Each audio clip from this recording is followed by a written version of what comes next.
Good morning, family! Magluluto tayo ng sinigang na baka. Unahin natin ng kamatis. Ito guys, kamatis. 2 pirasong malaking kamatis. Tapos, lagyan natin ng sibuyas, talong din. Tapos, ito naman yung labanos. Yan. Tapos, bagu beans, 2 sitaw. Tapos, okra. Ito lang ang meron. Tapos, yan yung spinach. Ito, peanuts. Tawag ito. Yan. Yan. Madaling maluto yan kaya iuhuli ko yan. Ngayon, ilalagay na natin yung kamatis.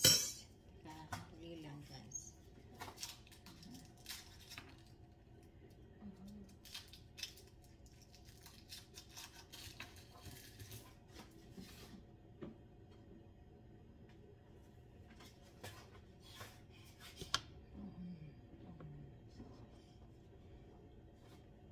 Lagyan natin ng asin. Yan. Guys, ito yung baka. Kita nyo yan. Yan, mga buto-buto. Pinakulang ko siya guys. Yan. Wala kami siling. Yung siling na pang Philippines. Wala. Lagyan na natin yung kamatis. Yan. Saka sibuyas. Ayan.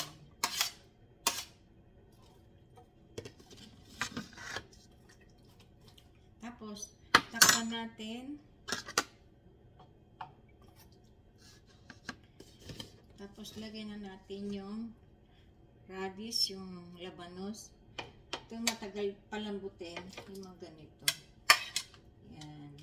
Iuhuli natin ito okra. Yung bagu beans, talong, yan. Tapos takpan natin, guys, para yan. Hintayin natin kumulo, guys. Yan. Hintayin nyo, guys. Yan.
Haluin natin maputi, guys. Ayan. Ayan. Okay, guys. Thank you so much. Sana napanood nyo to at ilalagay ko sa ilalim ng para makita nyo kung anong linagay ko, mga vegetable or anything. Sana kunin nyo at sana salamat po sa mga nanood. Thank you so much sa mga hindi nanood. Salamat. At sana mag-comment kayo sa akin, sa aking mga luto. Sana huwag kayong magsawa sa akin. Marami kayo sa akin makikitang ganap. Maraming salamat po. At hanggang susunod. At God bless. See you.